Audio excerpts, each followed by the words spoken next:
Hello students, very good evening. And जैसा कि हम पहले बोलते हैं, अगर आप सुबह में देख रहे हैं तो गुड मॉर्निंग, और अगर आप शाम में देख रहे हैं तो भाई गुड इवनिंग तो हम बोल ही चुके हैं। आज पहले हम टॉपिक शुरू करने से पहले ये हम बता दें कि जो टॉपिक हम शुरू करने जा रहे हैं ये बायोलॉजी है।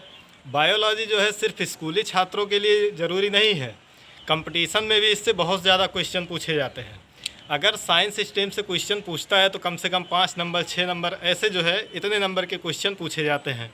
अब आप ये सोचते होंगे कि हम जो है एक एक लाइन वाले क्वेश्चन पढ़ के इसको तैयार कर सकते हैं।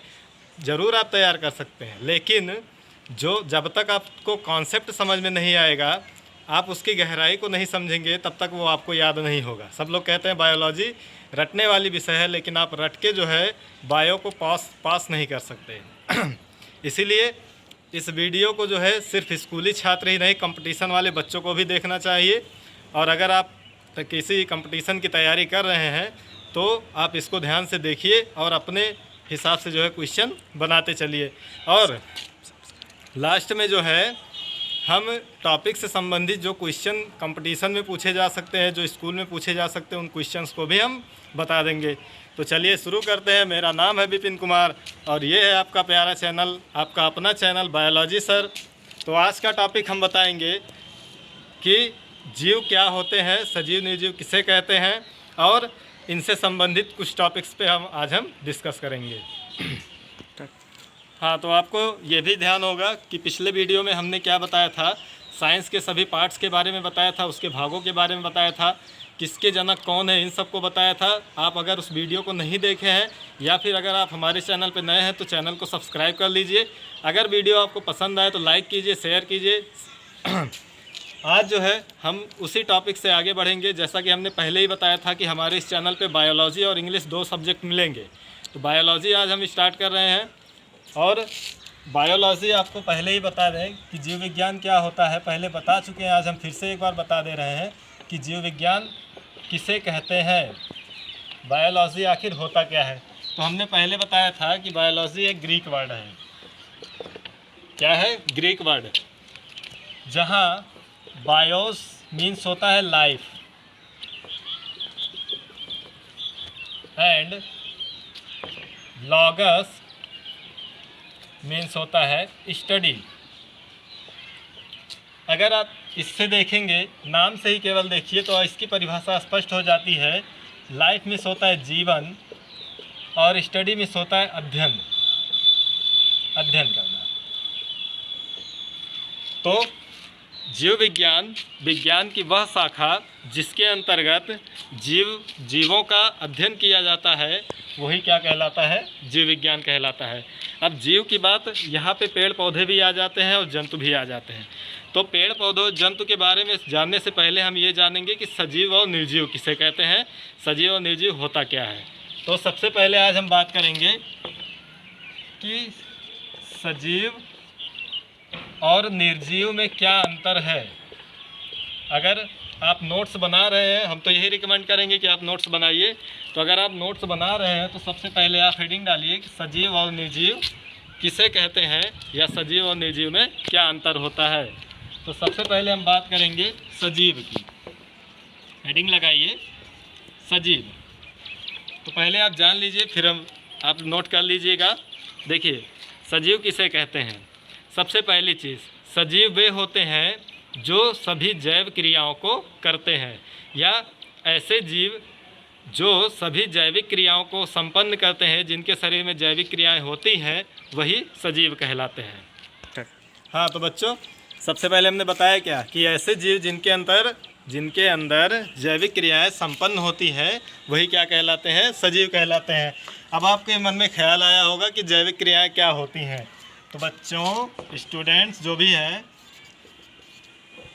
जैविक क्रियाएं देखिए किन क्रियाओं को कहा जाता है। इनकी परिभाषा एक दूसरे से रिलेटेड है। देखिए हमने बताया सजीव क्या होते हैं, जो जैविक क्रियाओं को करते हैं। अब जैविक क्रियाओं की परिभाषा अगर आप लिखने जाएंगे तो ऐसी क्रियाएं जो सजीव करते हैं वही जैविक क्रियाएं कहलाती हैं। ये एक दूसरे के क्या हुए, मतलब इसकी परिभाषा इससे मिलती है और इसकी परिभाषा इससे मिलती है। तो देखिए जैविक क्रियाओं में कौन कौन सी क्रियाएं आती हैं? पोषण, श्वसन, उत्सर्जन, जनन, परिवहन, गमन भी होता है, लेकिन पौधों में जो है गमन नहीं होता, लेकिन वो तब भी क्या है, सजीव हैं। तो ये सब इत्यादि, ये सभी जो क्रियाएं हैं ये सब क्या है, जैविक क्रियाएं हैं। तो आप अगर सजीव और निर्जीव में अंतर स्पष्ट करना चाहें, या कोई दो मटेरियल अगर आपको दे दिया जा रहा है और आपसे पूछ लिया जा रहा है बताइए कौन सा सजीव है कौन निर्जीव है, तो आप उसमें क्या क्या देखेंगे कि उसमें पोषण की क्रिया हो रही है कि नहीं। पोषण का मतलब आप ये देखेंगे कि जो मटेरियल हमको दिया गया, जो दो वस्तुओं को दिया गया है, उनमें से कोई ऐसा है जो भोजन को क्या कर रहा है, भोजन मतलब भोजन को ग्रहण कर रहा है, उसका पाचन कर रहा है, या दूसरा आप देखेंगे कि वो श्वसन कर रहा है कि नहीं, सांस ले रहा है, उसमें सांस ले रहा है कि नहीं, श्वसन की क्रिया हो रही है कि नहीं, कुछ मटेरियल्स को उत्सर्जित कर रहा है कि नहीं कर रहा है, उसमें रिप्रोडक्शन हो रहा है कि नहीं हो रहा है। रिप्रोडक्शन आप नहीं जान सकते, मान लीजिए अगर आपके पास सुविधा नहीं है रिप्रोडक्शन जानने की, तो इन क्रियाओं को आप देख सकते हैं। गमन भी आप देख सकते हैं। कोई निर्जीव गमन नहीं करेगा, ये क्लियर है कि कोई भी निर्जीव स्वतः जो है गमन नहीं करेगा। परिवहन की क्रिया जो होती है शरीर की अंदरूनी क्रिया है, अगर आपके पास व्यवस्था है तब आप आंतरिक क्रियाओं को देख सकते हैं, नहीं तो नहीं देख सकते। तो इन क्रियाओं से आप ये जान जाएंगे कि सजीव क्या होता है। अब बात करेंगे निर्जीव किसे कहते हैं। तो देखिए, निर्जीव उन वस्तुओं को कहा जाता है जिनमें कोई भी जैविक क्रियाएं नहीं होती। निर्जीव उन वस्तुओं को कहा जाता है जिनमें कोई भी जैविक क्रियाएं नहीं होती हैं, जैसे कि ये सभी क्रियाएं इन निर्जीवों में नहीं होंगे। सजीव निर्जीव का कुछ उदाहरण, सजीव में देखिए जितने आपके अगल बगल सब पेड़ पौधे दिख रहे हैं सब सजीव हैं, जितने जंतु दिख रहे हैं सब सजीव हैं। और निर्जीव की बात कर लें तो जितने वस्तुएं दिख रही हैं आपको, चाहे वो लकड़ी के हों, पत्थर के हों, किसी के भी हों, सभी क्या है, निर्जीव हैं। तो हमारी समझ से आपको सजीव और निर्जीव में अंतर तो स्पष्ट हो गया होगा, क्लियर है। अगर ये स्पष्ट हो गया, सजीव और निर्जीव की परिभाषा आप लिख सकते हैं कि नहीं लिख सकते हैं, जरूर लिख। हाँ, अगर आपको कोई प्रॉब्लम हो, कोई क्वेश्चन आपका फंसे, या आपको लगे कि हाँ कोई टॉपिक छूट गया है या ये क्वेश्चन हमको नहीं आ रहा है, तो आप वीडियो में कमेंट कर सकते हैं। अगर आप कमेंट करेंगे तो हम अगली वीडियो में उसका डिस्कशन कर देंगे कि कौन से क्या परिभाषा आपको क्लियर नहीं हो रही, क्या चीज़ नहीं आपको आ रहा है। तो सजीव और निर्जीव का अंतर आपको क्लियर हो गया। इसमें सभी जैविक क्रियाएं होंगी, इसमें सभी जैविक क्रियाएं नहीं होंगी।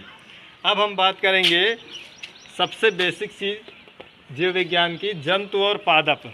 इस पृथ्वी पे दो ही प्राणी है, एक जंतु है और दूसरा पादप है। कुछ प्राणी है, अब आप मन में आपके ख्याल आया होगा कि तीसरी भी एक प्राणी है। अब आप उसको कहेंगे जो जंतु और पादप की कड़ी होते हैं, तो भाई कड़ी होते हैं लेकिन है तो जंतु और पादप ही तो। तो इन्हीं के बारे में हम बात करेंगे कि जंतु किसे कहते हैं और पादप किसे कहते हैं। तो आप हेडिंग लगाएंगे जंतु और पादप। हाँ, तो देखिए हेडिंग आपकी लग गई, जंतु पादप, एनिमल एंड प्लांट्स। देखिए सभी बेसिक चीज़ें आपको मिलेंगी। आपके मन में ये ख्याल चल रहा होगा कि ये सब तो 6, 7, 8 वाले बच्चे भी जानते हैं, या उससे नीचे लोअर क्लासेस के बच्चे भी जानते हैं, लेकिन कुछ ऐसी चीज़ें होती हैं जो आपके काम अभी आने वाली है। और हमने बताया था कि ये चैनल जो है, जो बेसिक साइंस होता है वो 6 से लेके 12 तक या BSc ग्रेजुएशन तक कोई भी उसको पढ़ सकता है जिसको साइंस नहीं आ रहा है। लेकिन वो अगर वो इंटरेस्टेड है पढ़ने में, या साइंस से कुछ अगर करना चाहता है, तो यहाँ से वो समझ जाएगा कि आखिर क्या क्या कमी रह गई है, कहाँ क्या दिक्कत हो रहा है। तो देखिए बात करेंगे सबसे पहले जंतु की और पादप की। तो देखिए जंतुओं में सबसे पहला पॉइंट जो होगा वो ये होगा कि जंतु जो होते हैं गमन करते हैं। इनमें सबसे पहली क्रिया क्या होती है, सबसे पहला अंतर आपको मिलेगा कि सभी जंतु गमन करते हैं।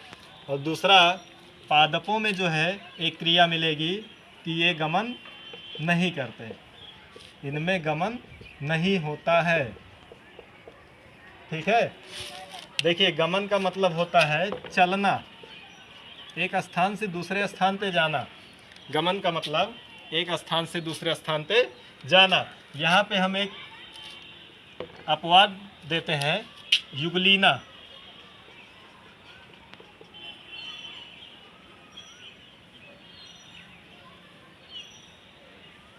युगलीना देखिए, ये जो है जंतु और पादप के बीच की कड़ी है। और एक जीव है जीवाणु। जीवाणु भी क्या है, जंतु और पादप के बीच की कड़ी है। तो इनमें गमन हो भी सकता है और नहीं भी हो सकता है। तो पहला पॉइंट आपको ये मिलेगा कि सभी जंतु गमन करते हैं लेकिन पादप गमन नहीं करते। यहाँ पे जीवाणु जो है ये पादप होने की वजह से आप इसको कह सकते हैं कि एक पादप है जीवाणु जो गमन कर सकता है। दूसरा आप ये कह सकते हैं कि युगलीना है जो ये पादप की श्रेणी में आता है, ये भी गमन कर सकता है। इसीलिए हमने बताया कि अपवाद की श्रेणी में आते हैं ये। दूसरा पॉइंट, जंतुओं की कोशिका में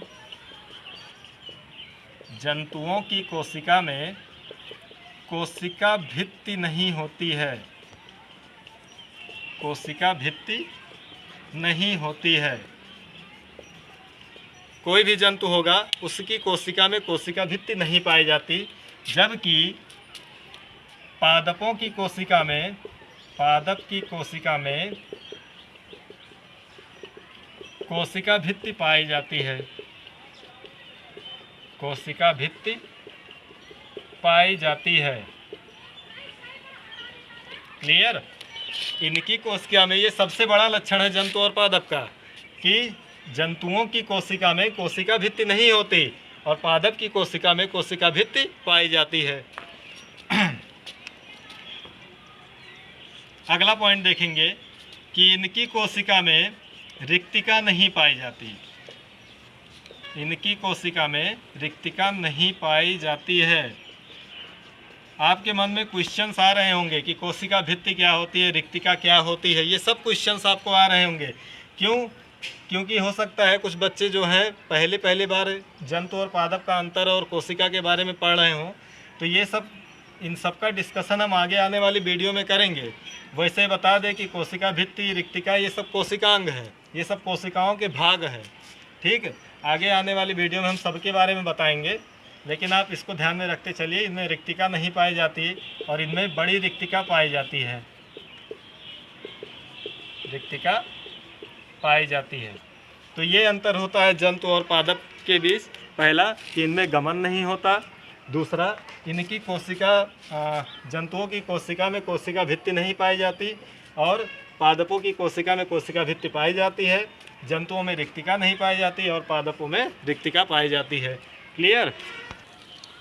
हाँ, तो वीडियो को पॉज करके जो है आप नोट कर लीजिएगा क्या क्या अंतर हमने लिखवाया था। अब हम बात करेंगे इनके शारीरिक संगठन का। और सबसे पहला टॉपिक, सबसे पहली यूनिट कि जीव का शरीर किससे मिलके बना होता है। तो हम सबसे पहले बताएंगे कि किसी भी जीव का शरीर, चाहे वो जंतु हो या पादप हो, कोशिका से मिलकर बना होता है। जीवों का शरीर कोशिका से मिलकर बना होता है। कोई भी जीव हुआ, एक जीव को छोड़ के पृथ्वी पर इकलौता एक ऐसा प्राणी है, एकमात्र ऐसा जीव है जिसका शरीर कोशिका से मिलके नहीं बना है। और आजकल उसका काफ़ी प्रकोप भी है, वायरस, जिसको हिंदी में कहा जाता है विषाणु। वायरस एक ऐसे जीव होते हैं जिनका शरीर कोशिका से मिलके नहीं बना होता है।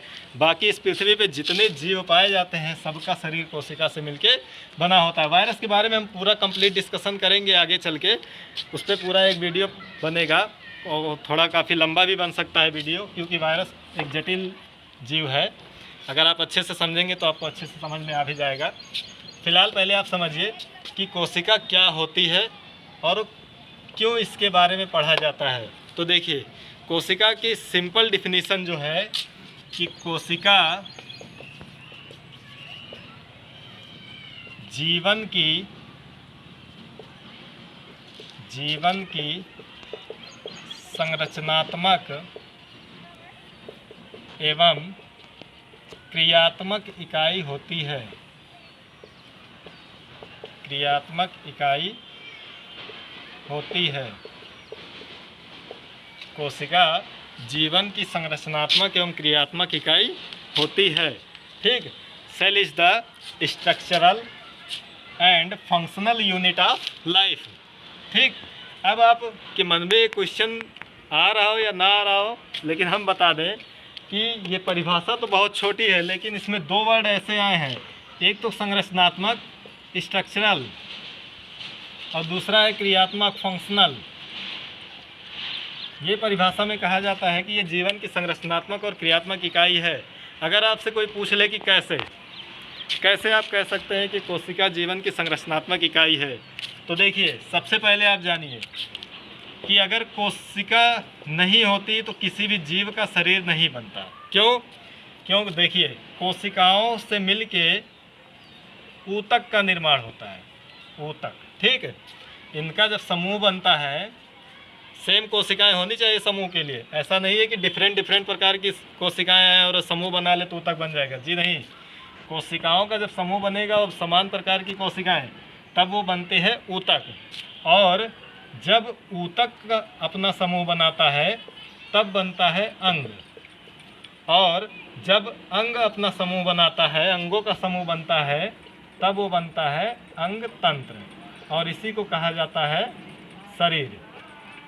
ठीक, तो देखिए शरीर बना कैसे, कोशिका से बना। अगर यही नहीं होता तो ऊतक कहाँ से बनता और अंग और शरीर कहाँ से बनते।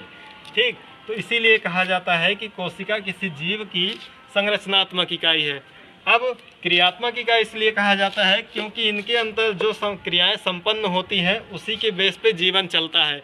जैसे कि हमने बताया कि जैविक क्रियाएं जीवों के शरीर में होती है और सभी जैविक क्रियाएं इन्हीं कोशिकाओं, ऊतक और अंगों में ही होती हैं, कहीं बाहर नहीं होती। श्वसन, पाचन, उत्सर्जन, जनन, ये सब जो भी हैं सभी क्रियाएं कहाँ होती हैं, अंग, ऊतक, कोशिका इन्हीं में होती हैं। तो इस तरह से कोशिका जीव की क्या हो गई, संरचनात्मक और क्रियात्मक इकाई हो गई। अब देखिए कोशिका की खोज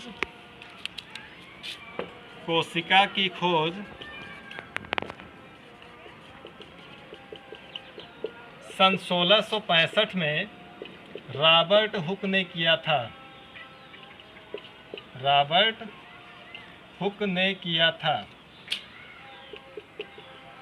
क्लियर, सन 1665 में कोशिका की खोज रॉबर्ट हुक ने किया था। उन्होंने देखा कैसे था, कार्क के छोटे छोटे टुकड़ों में उन्होंने देखा कि कुछ कोठरी नुमा संरचना है। बाद में उन्होंने विश्लेषण किया और तब बताया कि इसमें क्या है, यही संरचनाएं क्या कहलाती हैं, कोशिका कहलाती हैं। और देखिए कोशिका सिद्धांत जो है, कोशिका सिद्धांत पहले हम बता दें होता क्या है, उसके बाद हम बताएंगे कि इसको दिया किसने था। तो कोशिका सिद्धांत ये कहता है कि जो कोशिकाएं होती हैं वो पुरानी कोशिकाओं से ही बनती हैं, यानी कि नई कोशिकाओं का निर्माण पुरानी कोशिकाओं से ही होता है। ठीक, हाँ, तो देखिए हेडिंग आप लगाइए कि कोशिका सिद्धांत होता क्या है। तो देखिए एक वनस्पति वैज्ञानिक थे, उनका नाम था स्लाइडेन। ये बॉटनी के प्रोफेसर थे, बॉटनी के साइंटिस्ट थे। और एक जंतु वैज्ञानिक थे, उनका नाम था स्वान। ये जूलॉजिस्ट थे, जूलॉजी के वैज्ञानिक थे। इन्होंने ये कहा कि पृथ्वी पे जो पेड़ और पौधे पाए जाते हैं, समस्त जीव जंतुओं का, यानी कि जंतुओं और पौधों का निर्माण कोशिका से हुआ है। कोशिका सिद्धांत क्या कहता है कि पृथ्वी पे पाए जाने वाले जंतुओं और पौधों के शरीर का निर्माण कोशिका से हुआ है। और इस सिद्धांत को स्लाइडेन और स्वान नामक वैज्ञानिक ने दिया था। और कोशिका विभाजन के समय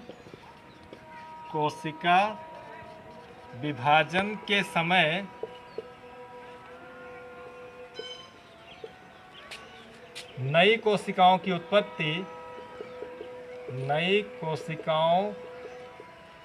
उत्पत्ति पूर्ववर्ती कोशिकाओं से ही होती है। पूर्ववर्ती कोशिकाओं से होती है। इसे रूडोल्फ वर्सो ने कहा था। रूडोल्फ वर्सो नामक एक साइंटिस्ट थे, इन्होंने ये कहा कि जो कोशिका का निर्माण होता है, जब कोशिका विभाजन होता है तो पुरानी कोशिकाएं विभाजित होती हैं और नई कोशिकाओं का उससे निर्माण होता है। अगर पुरानी कोशिकाएं विभाजित ना हो तो नई कोशिकाएं नहीं बनेंगी। तो यहाँ देखिए आपका दो चीज़ क्लियर होता है। सबसे पहला कि सेल होता क्या है, कोशिका किसे कहते हैं। दूसरा, कोशिका सिद्धांत क्या होता है और कोशिका की खोज किसने की, ये हमने बताया 1665 में रॉबर्ट हुक ने किया था। और कोशिका सिद्धांत कहता क्या है कि स्लाइडन और स्वान नामक वैज्ञानिकों ने क्या किया, ये कहा, ये खोजा कि सभी जंतुओं और पादपों का शरीर जो है कोशिका से मिलके बना होता है। तो इतनी चीज़ें आज थी। हाँ, तो देखिए इस सिद्धांत को जो है कि नई कोशिकाओं की उत्पत्ति पुरानी कोशिकाओं से होती है, इसको कहा जाता है ओमनिस सेलुला ई सेलुला। इसका नाम दिया गया ओमनिस सेलुला ई सेलुला, यानी कि नई कोशिकाओं की उत्पत्ति पूर्ववर्ती कोशिकाओं से ही होती है। तो इतनी बातें थी आज की वीडियो में। और हाँ, दो चीज़ें आप जान लीजिए कि इस पृथ्वी पर सबसे छोटी कोशिका पीपी येलो होती है। सबसे छोटी कोशिका पीपी येलो होती है। इसका पूरा नाम प्लूरोनिमोनिया लाइक ऑर्गेनिज्म, हिंदी में कहा जाता है प्लूरोनिमोनिया सदृश जीव, और इसी को माइकोप्लाज्मा के नाम से भी जाना जाता है। माइकोप्लाज्मा, इसी को माइकोप्लाज्मा भी कहा जाता है। तो इस पृथ्वी पे सबसे छोटी कोशिका क्या है, पीपी येलो। शॉर्ट फॉर्म में इसको क्या कहा जाता है, पीपी येलो है। ठीक है, प्लूरोनिमोनिया लाइक ऑर्गेनिज्म। और इस पृथ्वी पे सबसे बड़ी कोशिका जो अभी तक ज्ञात है वो है शुतुरमुर्ग का अंडा। सबसे छोटी कोशिका पीपी येलो और सबसे बड़ी कोशिका क्या है, शुतुरमुर्ग का अंडा है। तो इतनी चीज़ें थी आज के बारे में और कोशिकाओं के बारे में। कोशिका के जो भाग हैं और जो कोशिकांग है वो हम अगले वीडियो में स्टार्ट करेंगे। अगले वीडियो में आपको बताएंगे कि कोशिका के कितने भाग हैं और कोशिका के कितने प्रकार हैं, प्रकारों में कौन कौन से जीव आते हैं, किन जीवों में कौन सी कोशिकाएं पाई जाती हैं। इन सब बातों पे डिस्कशन हम अगले वीडियो में करेंगे। अब जैसा कि हमने बताया था कि जो क्वेश्चन इंपॉर्टेंट है उन क्वेश्चंस को हम आपके सामने बताएंगे, तो आप इन सब चीज़ों को नोट कर लीजिए और जो क्वेश्चन हम बताने जा रहे हैं उसको भी आप नोट कर लीजिए या फिर स्क्रीनशॉट लेके सेव कर लीजिए, कुछ भी कर लीजिए। हाँ, तो देखिए क्वेश्चन हमने यहाँ बोर्ड पे दे दिया है। आप क्वेश्चन को सॉल्व करेंगे। नोट्स जो आप बना रहे हैं उस नोट्स में इन सभी क्वेश्चन का आंसर आप देखेंगे। अगर आपको मिल जा रहा है आंसर तब तो ठीक है, नहीं मिल रहा है तो वैसे मिलेगा क्यों नहीं, क्योंकि आज की वीडियो में सभी क्वेश्चन पे डिस्कस किया गया है। बार बार आप लोग सोचने लगते हो। फिर से देखिए, पहले क्वेश्चन के बारे में देख लीजिए क्या क्या है। जैविक क्रियाएं किसे कहते हैं, पहला क्वेश्चन आपका। दूसरा है कोशिका भित्ति का पाया जाना किसका विशिष्टतम लक्षण है, यानी कि कोशिका भित्ति किस में पाई जाती है। तीसरा क्वेश्चन है कोशिका की खोज किसने और कब की। चौथा क्वेश्चन ओमनिस सेलुला ई सेलुला सिद्धांत किसने दिया। पांचवा है सबसे छोटी और सबसे बड़ी कोशिका कौन सी है। और छठा क्वेश्चन है जंतु और पादप के बीच की कड़ी कौन कौन से जीव हैं। यहाँ पे कंपटीशन से रिलेटेड 3 क्वेश्चंस, एक पहला ये क्वेश्चन, दूसरा ये क्वेश्चन और तीसरा ये क्वेश्चन।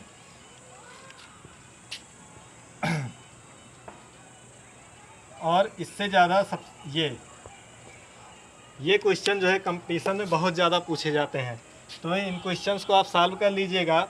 और जो होमवर्क है जिसका आंसर आपको कमेंट करना है वो क्वेश्चन आपका ये है कि कौन से जीव का शरीर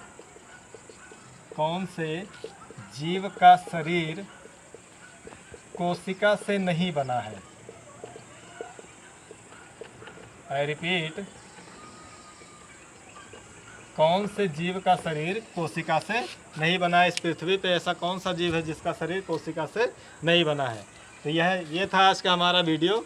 यहीं पे आज हमारा वीडियो ख़त्म होता है। अच्छे से पढ़ाई करते रहें और तैयारी करते रहें। जो क्वेश्चंस आपको नया कमेंट आप जो है बताते रहें, कमेंट कीजिए कि क्या कौन से क्वेश्चन आपको नहीं आ रहे हैं। और हाँ, इस क्वेश्चन का आंसर आप ज़रूर कमेंट कर लीजिए। और हाँ, अगर आप चैनल को सब्सक्राइब नहीं किए हैं तो कर लीजिए इसी के साथ आप पढ़ाई करते रहिए। All the very best.